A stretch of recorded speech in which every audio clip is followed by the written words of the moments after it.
Hi everyone, welcome back to my channel. I hope you're all doing well. In today's video, I'm actually going to be updating my reading journal, my movie journal, and my archive journal. So like, whoa, that just usually doesn't happen. I thought that was kind of fun. But anyway, this first spread is for my reading journal. This manga was on like 5-star prediction alert. I had seen this manga sometime in December and I read the beginning of it and I was like, oh, this might be it. This might be a 5-star. And I was like, should I read it in January? Like, should I already have a 5-star in January? Just because it's like, you know, at the beginning of the year, by the time you get to the end of the year, it's like, what was that I read in January? I don't know. So I feel like I didn't want to have. Anyway, this manga is called Not.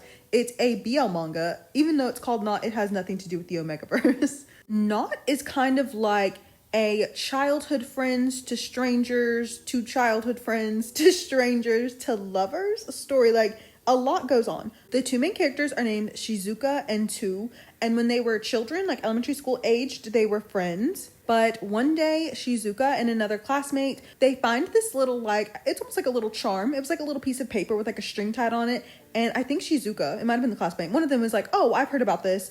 If you write your name and the person you like, their name on this paper and then type with the red string, they'll love you back or something like that. And they're like, oh, so does this mean this is who Tu likes? And so they open it and Shizuka's name is on the inside of it. And Shizuka doesn't want to be teased about that. He's like, ew, no, like, I don't like him.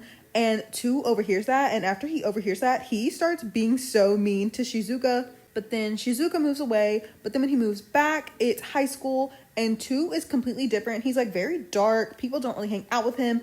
Other people are bullying Tu, like, it's a bad situation. Shizuka kind of tries to step in at some point, but Tu does not seem like he wants to have anything to do with him at all. He's kind of almost even acting like he doesn't know who he is. So they drift apart again, but then once again, they meet back in high school, but like, I guess later high school. They both have the same part-time job during the summer. And I think this is really when their relationship kind of starts to unfold more. Shizuka apologizes for how he reacted back in elementary school, even though, when you're just a kid, like, what can you really do?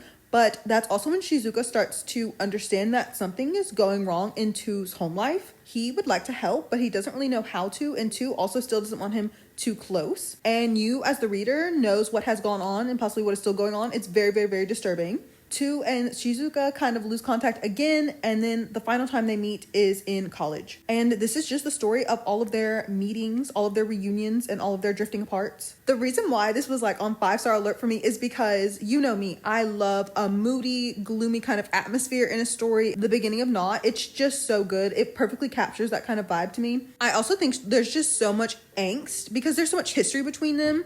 The passage of time and them, meeting each other again and then losing each other again. And I just thought the characters of the story were really great. Like, Tu is going through something really awful, really painful. And I could tell, like, the way he, like, hated himself and felt embarrassed, I guess, about his circumstances. That really came through. And also Tu wants to be some sort of researcher. I think he wants to research like clean fuel options. And there's a part where he's being really critical of some of Shizuka's friends and saying like, they don't care about anything in like the larger world around them. They only care about themselves. They're not concerned about anything. And even though he was talking about the environment in that scene, like, I could tell that I felt like it was a parallel to like, oh, like, people don't even know what's going on with you or with anyone around them. People are so careless and so callous. They don't even stop to think of what, like, sort of individual suffering others might be going through. And then for Shizuka, I wrote in my notes that he felt really haunted by his actions and inactions. And I thought that, like, it's interesting that both of those things can have such a serious effect on others' lives, like, and even on your own life too. Like,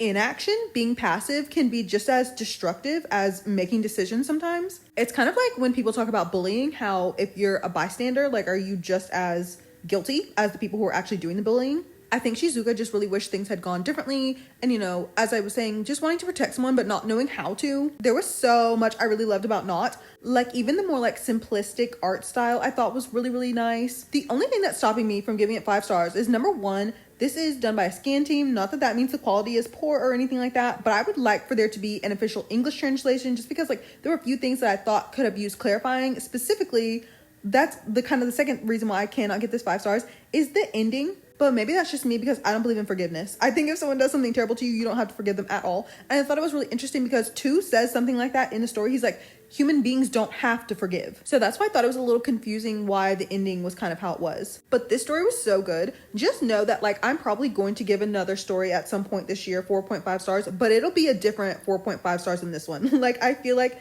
this has such interesting, complex characters, and it was talking about a very serious subject matter. It was just a deeper, more complex story. I really, really, really hope that one day this could get an official English translation because I really love this one. The next spread I'm making is for my archive journal. You can already tell what it's about, right? I rewatched/watched Jujutsu Kaisen season 1 and 2. Yes, I'm crazy again. Let me tell you my history with JJK very quickly. So I first watched season 1 in 2022. And I think I watched the JJK Zero movie as well right after that. I was immediately hooked.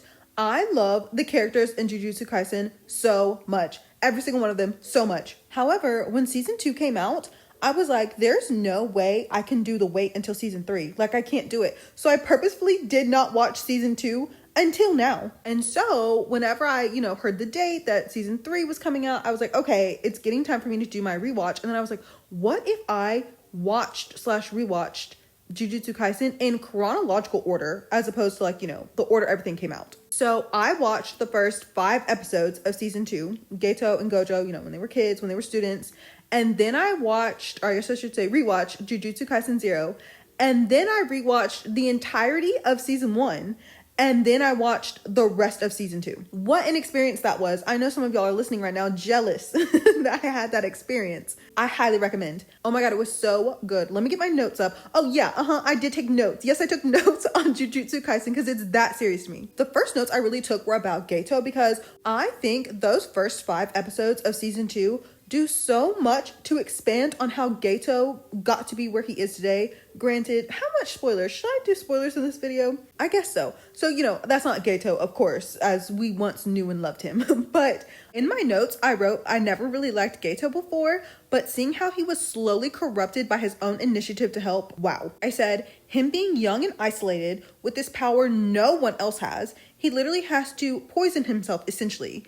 It's a hero's burden. And he just snaps. He's like, for what? Why am I helping these people who only continue to make life worse for everyone? He has a crisis of faith in his own beliefs about helping the weak. And I think that's so applicable to real life. Like, people in genuinely, they lack the courage or the self-discipline to be better. Not to relate to Geto too much, but I feel that way sometimes too. I try my hardest to be a good person, especially I consider myself an environmentalist, even though I'm not even anywhere close to being a perfect one. And then I just feel like no matter what I do to help, it's being canceled out by someone else. I eat 75% vegetarian, but then there's somebody else who has meat 3 times per day. And at a certain point, you really do start to feel resentful towards the people you were aiming to help in the first place. And I feel like with Geto, especially because he felt alone in his duties. And then as for the rest of season 2, oh my God, imagine you're having the worst day of your life and it's like, oh, but it gets worse. Every single episode, it was just my jaw on the ground. I kind of knew some things that happened because whenever the manga was being released, I used to always click on the hashtag, the JJK spoilers hashtag. So I knew about Nanami, who is one of my favorite characters. I didn't know exactly what happened to him, but I knew, the end result. I absolutely loved that scene when he, after he saw Ichichi, what had happened to him, when he came into the fight mad, ooh. And even when he was half gone and still took out all those curses, yeah, that's Nanami for you. Megumi also kind of having the worst day of his life. Can you imagine you have to fight your dad? You're having the worst day of your life and then your dad shows up and you have to fight him. And then the man who's obsessed with you shows up too. But of course, the person having the worst day of all is Yuji Itadori. In my notes, I wrote, can you imagine being Yuji Itadori, pure of mind, heart, body, and soul, and having to gaze upon the literal wasteland of death and destruction you caused with your own 2 hands? How many bad things were going to happen to him that day? When he saw Nobara, when he saw Nanami telling him, Itadori, you take it from here. And the way he started running after that, full speed, slipping on all the bodies of the curses trying to get to Mahito. Oh my God.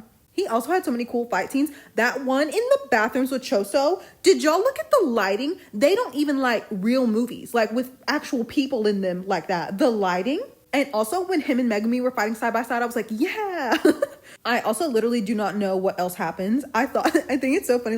I thought Yuta and Yuji would eventually come together and combine their forces. But now I'm like, oh, I don't know how we're going to get Gojo out of there. Somehow. I don't know how, but somehow we got to get him out of there. Also, I don't really know what happened to Nobara. Is she... And also, what about Maki? Is she And then Toto, oh my gosh, like he can't use his technique anymore. I'm so excited to see season 3, and I think I might watch it. I don't know. I've been watching the English dub, by the way. It's so funny. It's so good. I honestly just don't know if I can handle waiting again around for season 4. Like, I might watch season 3 now with everyone else. Also, I want to know more about, like, the higher-ups, because isn't this just so convenient for them that they get to get rid of Gojo and Yuji? Like, I'm onto them. But anyway, this spread is finished. The last spread that I'm making for today's video is for my movie journal. I watched my first movie of the year. I watched Tin Dance. I think I was talking about this before that I wanted to watch Tin Dance. But yeah, I finally got around to it. Also, I talked for so long with my last 2 spreads that I'll probably have to keep this one a little bit shorter. Granted, I think that's okay because there's not as much to say about it anyway. So I'm sure you already know, but Tin Dance is a BL movie. It just came out on Netflix last month in December. And it's based on a manga series, which I have not read. But from what I understand, the manga series is also not finished. So I'm guessing this is just like a small portion of the series. I don't know how many volumes it is. It's about these 2 men whose names I've unfortunately already forgotten. So I'll call them the main character and the male lead. These 2 men who are ballroom dancers. So the main character, or who I perceive to be the main character, he is a Latin ballroom dancer. So he does all like the fun stuff, the cha-cha, a little rumba, a little jive, like he does all the fun stuff. And he himself is very like young and wild and free. He's like painted to be a playboy. He's also mixed race. He's got some Cuban blood running through him. And I feel like that is, you know, a racial stereotype that he's just wild and hot and spicy like that, but okay. Whereas the male lead, he is very like proper. He gives Prince vibes. Also, the actor, he was in Cherry Magic. I've seen a few episodes of that, but I didn't finish the show because you know me, I don't like watching TV. But he was like raised by like a benefactor essentially. Like I think he was raised overseas. I don't even know. But he does like the traditional regular ballroom dancing, like a waltz. I grew up in a Dancing with the Stars household, so I feel like I kind of know something about ballroom dancing, but not much else. Like I feel like when I was watching the movie, I could kind of tell like if they were doing something that's like, oh yeah, like that's a paso doble. But I don't know, like I don't think I knew enough about it to say whether or not the actors were doing a great job at dancing. Me personally, I thought they looked great because I was like, can you imagine, like you're just an actor, can you imagine having to learn to ballroom dance for a role? I thought they must have worked really hard preparing for these roles. But anyway, the characters, they meet each other. It's one of those tropes I actually usually don't mention whenever this trope happens in a story. I hate it, but I usually don't talk about it whenever I'm talking about a manga or a manhwa because it's kind of a spoiler. But it has one of those tropes where it's like one character saw the other one a long time ago, and that's kind of how it is. The male lead saw the main character a while ago, and it kind of like reinvigorated his spirits. He was thinking of quitting ballroom dancing, but seeing the main character just be, you know, free out on the dance floor, it made him want to keep going. And so basically one day the male lead approaches the main character and is like, I'll train you if you'll train me.